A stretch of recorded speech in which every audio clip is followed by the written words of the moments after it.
Hello pupils, my name is Ronak Wani. I am your AP Computer Science Head, Curriculum Developer and Tutor at InterSTEM, a non-profit organization. For our today's video, our primary focus will be on understanding what is multiple branching, what is switch case block, what are the important components of switch case block, and what is the use of break statement and default case. So without any further delay, let's get started. So what is multiple branching? So the switch case block uses multiple branching concept. Like the switch case is a multiple branching statement in which the control may transfer to a specific case to perform the defined job based upon the given value of the switch variable. It is also known as menu driven or user's choice programming. So what do I mean by this definition or the description? So first of all, whenever you use a switch case block, so unlike if else, it does not check the condition and then go and execute the block. It immediately checks which case number it is or which case it is and directly executes that case. Like for example, let me explain you. If you are taking input from the user, then the user has the option, like the user should know that prior while executing the program or while executing the software, he should have the prior knowledge that he needs to choose for case number 1 or he needs to choose case number 2, or instructions can also be delivered by the program. A good example for it would be like whenever you call to any company or any organization, that time there are automatic calls, like bots are talking with you. So in that case, they tell press 1 for any complaints, press 2 for contacting our officers, press 3 for product quality issues. So what do they do by that? So the user is told the instructions, and as soon as the user presses a specific number, he gets redirected to that case, and then the further process is done. So that uses the switch case block. So that is switch case block. Let's dive deeper. So here is the switch case structure. So what is the structure exactly? So first, I have just created the structure. I have not defined the class, neither I have defined any kind of method, the driver method or the main method. This is just a simple structure to illustrate what is exactly switch block, or you can say switch construct. So first we need to write the keyword switch. So switch is a reserved keyword in Java. So first we need to write switch, and inside the brackets we need to write any variable, like the variable data type could be an integer, could be a character, could even be a string. So we need to write that in the box. So for this construct I am considering it as an integer. So switch n, the variable n, and then we need to open using the curly brackets. Then we need to define multiple cases, like we can define infinite number of cases, like there is no restriction upon that. For this illustration I have created 3 simple cases and 1 default case. So the block goes on like this. The case 1 is declared, then there is some body, and then you need to write the break statement. Similarly, case 2 goes on, there is some body, then the break statement, and similarly case 3 and n number of cases can be there.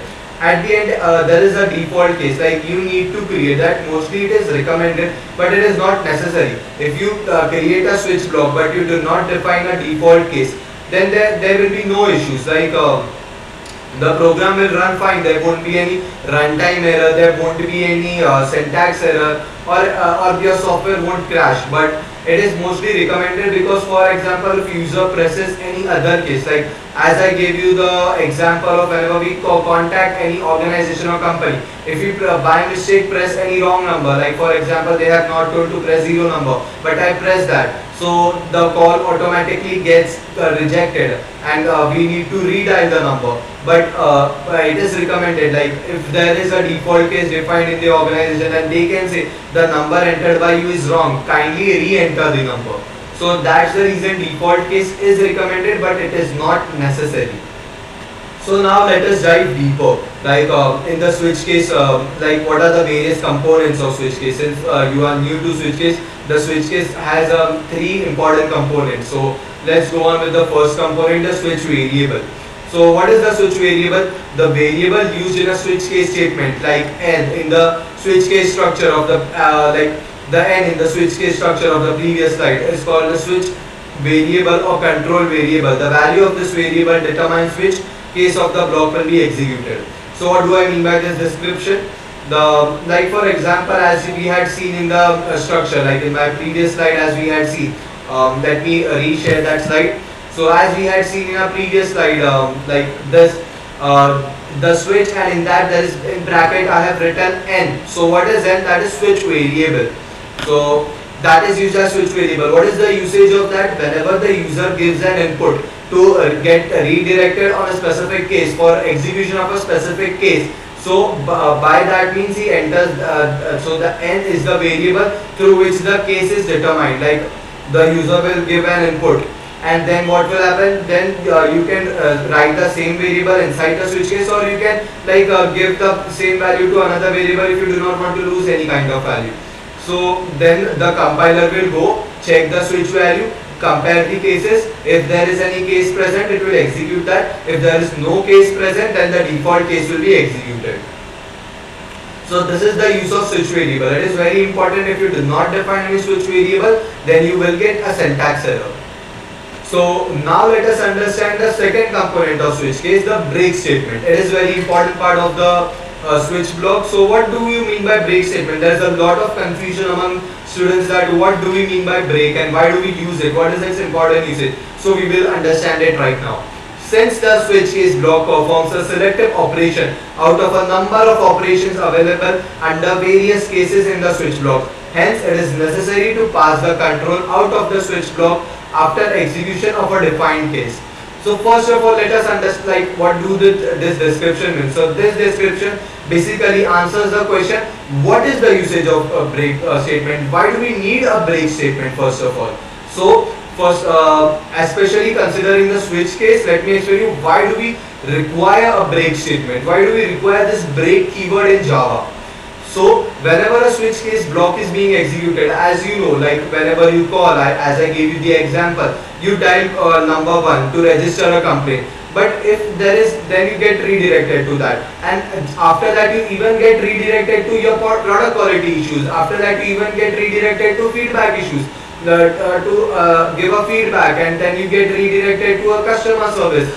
So that is an fall through, that is an error, that is a logical error. Like you have not opted for the second or the third or the fourth choice, you have just opted for the first choice. And why are you being redirected again and again to second and third and fourth cases and the n number of cases also? Hence, to restrict that, like for the user has, if the user has opted for the second case, then only the second, or then only the statements inside the second case block will be executed. If the user has opted for the third case, then the statements and the code defined under the third block will be executed. Like it completely depends upon user. So to restrict, like if the user has opted for second, then only second block should be executed. No need to execute third block, no need to execute the default case, no need to execute that. Hence we require a break statement to break over there and terminate the switch blocks. And then proceed ahead with next statements if any are created, or like the program can even be terminated. So here there is a small description, an important one about what is exactly break statement. First we had understood in our previous slide why do we require a break statement. Now this is what exactly is a break statement. So to avoid the execution of all the cases that follow the desired case, the break statement is thus used to shift the control out of the switch block after the completion of a particular case. Hence the break statement is also known as the case terminator in the switch case statement. What do I mean by this description? So basically, whenever, as I told you, that the case needs to be restricted. If the user has opted for the third case, fifth case, or any number of case, only that block should be executed. The blocks following that should not be executed. So for example, if the user has opted for case 1 and if there are 10 cases, then not all of them should be executed, only case 1 should be executed. And for this reason, break statement is used. So the break keyword, and I want to inform you that break can be used to terminate loops, also can be used to terminate anything. Any block can be terminated using break statement. So that is the main usage of the break statement. So you need to remember that it's not only specifically for switch case, you can use it for loops also. Whenever, if there is an infinite loop, or whenever once a condition is satisfied, you can break that loop. Once the switch case statement is executed, you can break that. So that's the reason break statement has been created. And why and what do I mean by case terminator? So since it terminates the case, since it's the end statement of the break, like it is the end statement of the case, So it is breaking, it is terminating that case. Like no more after that, whatever number of n number of cases are defined, that will not be executed. It is terminating. It is the compiler is coming out of the control is coming out of the switch block. Hence, it is called a terminator, especially case terminator. Now here are some important points that you need to remember about break statement, and they are very important. So first of all, what is the first point? Break statement can be used only at the end of the case statement. What do I mean by this? So whenever you are defining your block of the case, whenever you are writing the code, the snippet inside your case block, for example, whether it be case 1, case 2, case 3 or n number of cases. So for that, the last statement, like after your complete logic part, after your complete statements, commands you want to write, after all that instructional part, at the last statement will be the break statement. It will be the last statement. Like why will it be the last statement? It is answered by the second point. No other statement of a specific case can be written after the break statement. Why? Because any statement after the break statement will not be executed. Since it is case terminator, since it terminates the switch block, so as soon as the compiler and the control executes the encounters the break statement, they immediately terminate. They immediately come out of the case. They also come out of the switch block, and if there are no more statements after that, they terminate the program. So hence break statement is the end of the case statement. Like no more statements can be defined after case, and hence it will be the last statement you will write inside a case. What is the third point? All the cases of the switch block except the last case must end with the break. Why is it that so? So first of all, if for example if you are defining 5 cases, the first case, then there is a break, second case, then there is a break, third case, then there is a break, fourth case, then there is a break, in fifth case there is no break, and then there is default. Now many pupils get confused over here, like they say, okay, if there is no case, like in the last case if we do not enter break, then will that execute default also? So I would inform you that do not have this kind of confusion at all. Like why do not need to write a break in the end case? Because simply the default case is executed only when the user input or does not match any of the case numbers, any of the cases. Like for example, you have defined 5 cases and the user enters case number 7.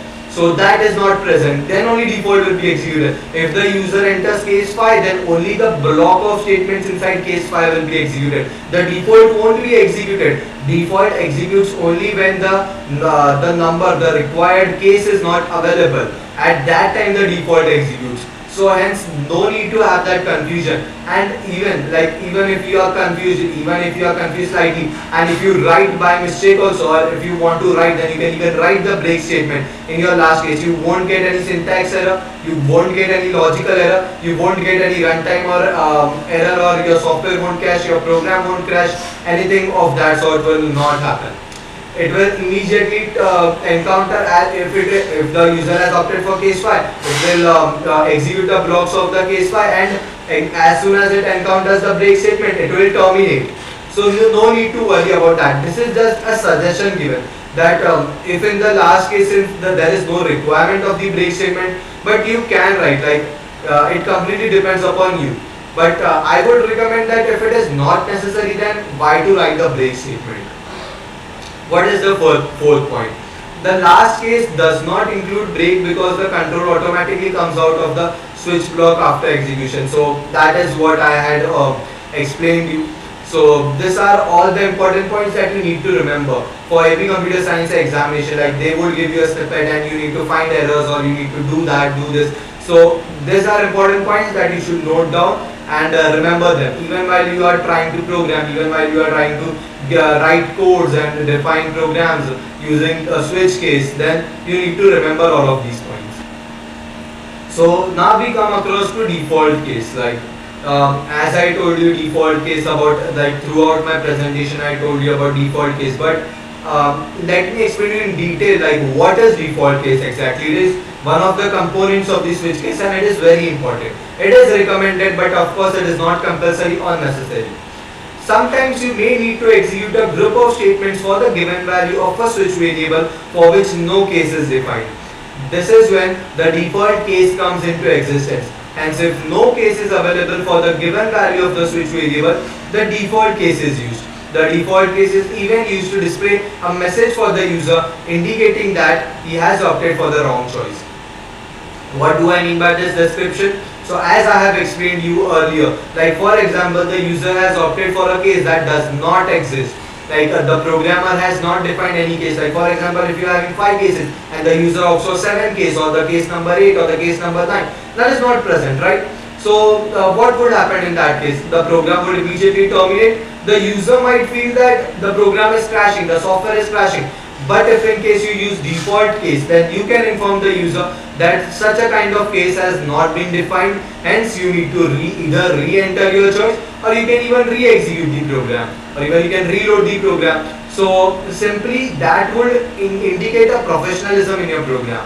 Like it won't be like something the user is executing your program. If that case is not defined, the program is immediately getting terminated and completed done. That does not give a good impression upon the user. Hence, it is recommended that you use default case, and default case is mainly used to inform the user that he has opted for a wrong choice. He has opted. He needs to re-enter that, or he needs to re-execute the program. So this is the use of default case, and I would recommend that you use default case. Like it is recommended by almost everyone that you use default case. And yes, so this is the main reason why we use the default case. Thank you.